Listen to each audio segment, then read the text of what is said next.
नमस्कार, मी अभिजित. गोमंतकच्या इव्हिनिंग बुलेटिनमध्ये तुम्हा सर्वांचं स्वागत आहे. एका 20 वर्षाच्या आसामी युवतीवर बलात्कार झाला होता. केपे इथे काही गुन्हेगारांनी त्या युवतीला आमिष दाखवून आणत बलात्कार केला होता. त्याबद्दल निर्णय एक आलेला आहे. कोर्टाने एक निर्णय घेतलेला आहे. ती एक बातमी असणार आहे. दुसरी बातमी अर्थातच क्राईमशीच रिलेटेड आहे. जो केलवळा जो आपलं कारागृह आहे, केलवाळ कारागृह आहे, त्या कारागृहात काही घटना घडतायत, कैद्यांसोबत घडतायत, त्याबद्दलची असणार आहे. त्यानंतर कोरोनाचे नियम पाळत आपण जो प्रवास करतोय त्याबद्दल, गोव्यात पर्यटक जे येतात त्याबद्दल असणार आहे एक बातमी. ती पण आहे. कसे पर्यटक येत आहेत किंवा किती संख्या वाढते, काय काळजी घ्यायची गरज आहे. त्यानंतर चौथा महत्त्वाचा मुद्दा म्हणजे डॉक्टर प्रमोद सावंत मुख्यमंत्र्यांनी आज सकाळी एका कार्यक्रमात एक सूचक विधान केले आणि ते विधान आहे इलेक्शन बाबत, जे विधानसभा निवडणूक होणार आहे त्याबाबतचं. या सगळ्या बातम्यांचा आपण एक शॉर्टमध्ये चर्चा करणार आहोत, आढावा घेणार आहोत. तर पहिली, जसं मी तुम्हाला सांगितलं की जी केपेमध्ये जो बलात्कार झाला होता, आसामी युवती होती, आपल्याला आठवत असेल, आरोपी आहे संशयित शंभूनाथ याने 26 जुलै रोजी आसामची जी युवती आहे तिला नोकरीचे आमिष दाखवत त्याने आणि त्याच्या मित्राने तिच्यावरती बलात्कार केला होता आणि त्या बलात्काराच्या घटनेनंतर त्यांना अटकही झाली होती. पण त्यात एक महत्त्वाची माहिती आज अशी मिळते की त्या युवतीवर जो बलात्कार झाला होता त्याची सुनावणी येणाऱ्या 21 ऑगस्टला करण्याचा निर्णय कोर्टातर्फे घेण्यात आलेला आहे. जो आरोपी आहे शंभूनाथ आणि दुसरा एक जो आरोपी आहे सुधाकर नाईक, शंभूनाथ सिंग आणि सुधाकर नाईक हे दोन आरोपी आहेत, पण ते संशयित आरोपी मानले जातात. आता त्यावरच कोर्ट काय निर्णय घेते त्याची जी सुनावणी आहे ती 21 ऑगस्टला होणार आहे. या युवतीला नोकरीचे आमिष दाखवून गोव्यात आणलं होतं. 20 वर्षाची ते तरुणी आहे आणि तिच्यावरती लैंगिक अत्याचाराचं हे प्रकरण आहे. हे प्रकरण खूप राज्यात गाजलं होतं. याला त्या युवतीला न्याय मिळावा यासाठी अनेक प्रयत्न करत होते, पण आता वकिलांच्या जे सांगण्यात 21 ऑगस्टला त्यावर कोर्ट निर्णय देणार आहे. दुसरी बातमी अर्थातच क्राईमशी रिलेटेड, जसं मी तुम्हाला सांगितलं, जे केलवाळ तुरुंग आहे त्या तुरुंगात अनेक कैदी राहतात. आपल्याला माहिती आहे की तिथे कुख्यात गुन्हेगारी असतात, पण त्या कैद्याची जी सुरक्षा आहे त्याचा जो प्रश्न आहे तो ऐरणीवर आल्याची घटना घडली आहे. अनेक कैदी तिथे असतात आणि आता त्या कैद्यांना सुद्धा त्रास दिला जातोय. होय, मी जाणून बुजून हे विधान करतोय की जेल प्रशासन नेमकं काय करते, कारण तिथे जे कैदी आहेत त्यांना अक्षरशः नग्न अवस्थेत उठबशा काढायला लावून त्याचं व्हिडिओ केला जातोय. आणि इतकंच नाही तर तो व्हिडिओ सोशल मीडियावरती व्हायरलही होते. आपणही तो आपल्यापैकी बऱ्याच जणांनी तो व्हिडिओ पाहिला असेल. केलवाळ तुरुंगात जवळपास शेकडो कैदी आज शिक्षा घेत आहेत आणि अशा प्रकारे वर्तन केलं जाते त्यांच्यासोबत आणि जेल प्रशासन याच्यावरती काहीही बोलायला तयार नाहीये. शेवटी हा व्हिडिओ व्हायरल झाल्यानंतर ही बातमी बाहेर आली की बाबा तुरुंगात अशी वागणूक कैद्यांना दिली जाते.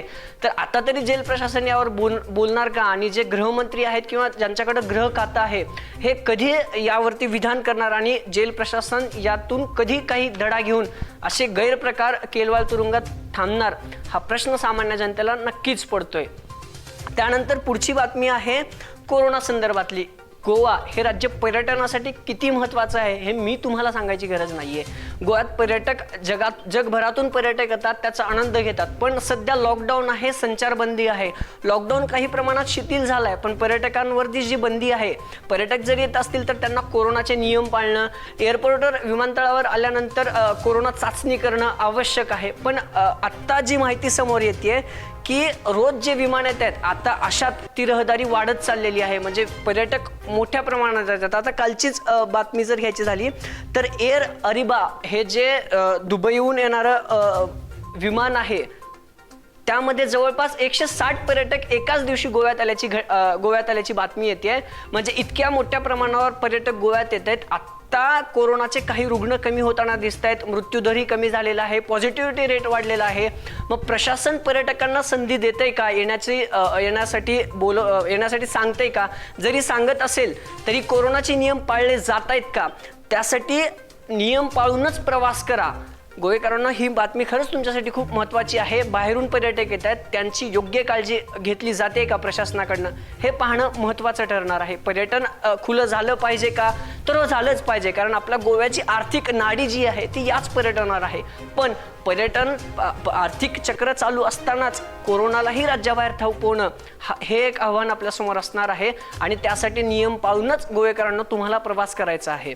त्यानंतर जसं मी तुम्हाला सांगितलं की फेब्रुवारी 2022 म्हणजे अवघ्या 6 ते 7 महिन्यावर आपला गोवा विधानसभा जी निवडणूक आहे ती येऊन ठेपलेली आहे आणि अनेक तर्कवितर्क लावले जात आहेत, युत्या होत आहेत, आघाड्या होत आहेत, सरकार येणार का, सरकार बदलणार का, कोण कुणासोबत युती करणार, आम आदमी पार्टी गोव्यात काही जादू करणार का, गोमंतक पक्ष गोव्यात काय करणार, या अनेक अशा चर्चा घडत आहेत आणि याच चर्चेना धरून ही बातमी असणार आहे. आपले जे मुख्यमंत्री आहेत, भाजपचे मुख्यमंत्री, गोव्याचे मुख्यमंत्री, भाजपचं सरकार गोव्यात आहे, त्यांचे मुख्यमंत्री डॉक्टर प्रमोद सावंत त्यांनी आज एका कार्यक्रमात असं विधान केलेलं आहे की गोव्याची जी विधानसभा निवडणूक आहे ती मुदतीपूर्वी घेतली जाणार नाहीये.